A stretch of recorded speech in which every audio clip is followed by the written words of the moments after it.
Hello, hello mga kabarkads ko. Magluluto lang tayo ng chicken curry, no?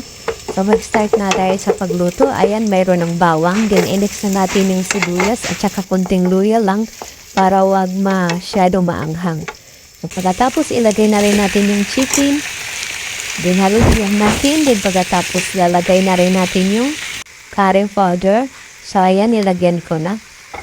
Then haluin lang natin. Then pagkatapos yan,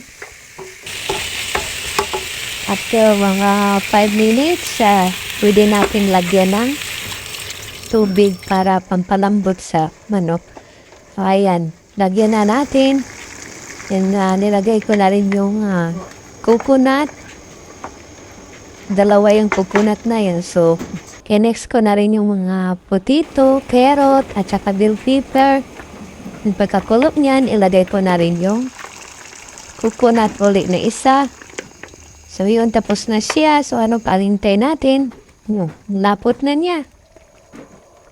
So, thank you so much for watching. So, ito na. Luto na. Kain na tayo.